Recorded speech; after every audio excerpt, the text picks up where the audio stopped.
Hi, folks. You're with Tacitus today. Tacitus today, your pushback channel, and thank you for joining this audio live stream. Please listen to this presentation as you would a radio broadcast. In this essay, I'd like to talk about there's a bit of it's close to a deluge, I think. Cheap, low budget, piss poor acted, crap script, propaganda movies coming out, extolling the supposed virtues of mass migration from South America into the United States. And when I had a look at it, it was hard to give it more than 10 minutes, but the plot is pretty similar. It's supposedly depicting a Peruvian peasant that speaks unusually good English with good grammar, by the way. So it's unbelievable from they'd be illiterate peasants. They're illiterate peasants, and somehow they've got college level English.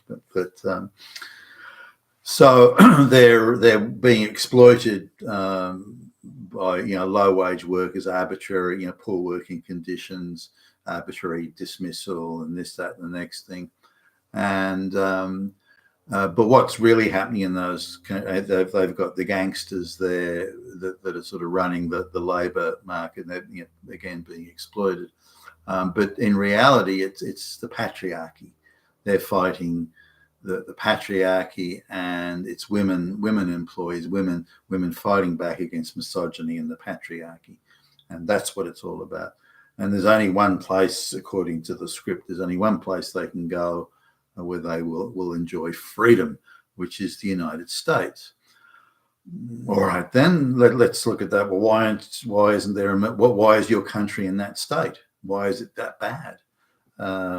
Shouldn't you be asking President Trump to put 500% tariffs on Peru until they fix everything up? Shouldn't they be doing that?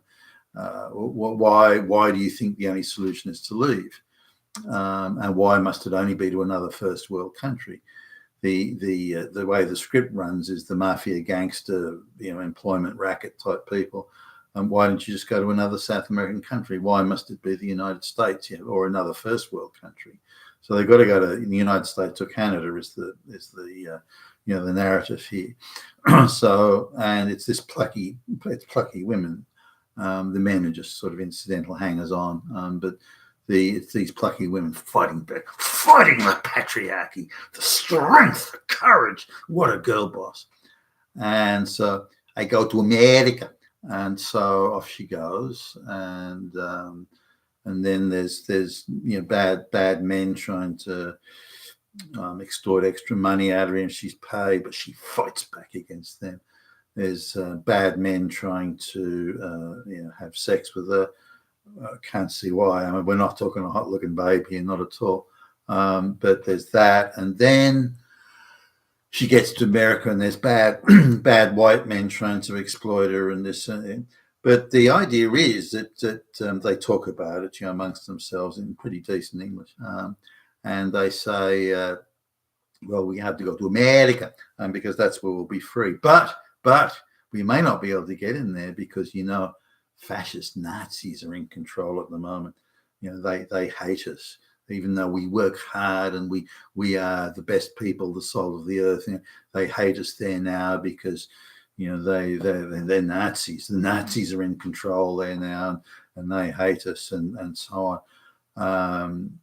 And we just should be able to go in illegally and have no problem because we're hardworking, and we're going to make a major contribution. Now, the major woman depicted in there, given how good her English is, then maybe she could make a contribution. I don't know. But the 99% of the peasants crossing the border can barely speak a word of English. So this idea of this college level educated woman here speaking English, that's less than 1% of the total. And they probably would be able to come and would be able to make a contribution, but that's not the people that are coming. So the misrepresentation, but the thrust of, and I've seen a few of them, the thrust of all these, hastily thrown together, and they're all NGO funded, by the way, probably with USAID money that was handed out in big lumps before Trump took office. But But they're doing they're trying to depict that the people are escaping the most unspeakable oppressions. They all speak excellent English, have excellent skills, and why are they being denied? Why are those fascist Nazis denying them? And why do we have to go illegally? Why can't the Americans give us an easy way to go? Why can't they just invite us in? Why not? And the whole thing's propaganda nonsense. But then as the movie progresses, I'm jumping in lumps of 10 minutes or so to try and see where it's heading. But America is a fascist Nazi hellhole that offers these people freedom. I go to America, freedom and opportunity, and their own country is a basket case of gangsters and misogyny and patriarchy. But they go, but America, we can't get this. We can't get the freedom in America because of the Nazis that are there, but we're escaping the Nazis here to them.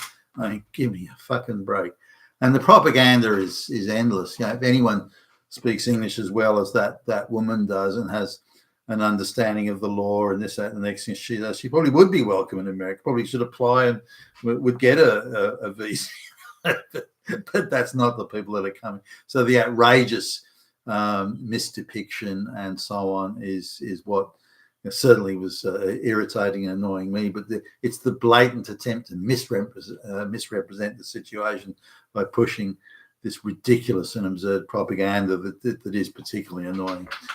You've been with Tacitus today, your Pushback channel. Thank you for listening.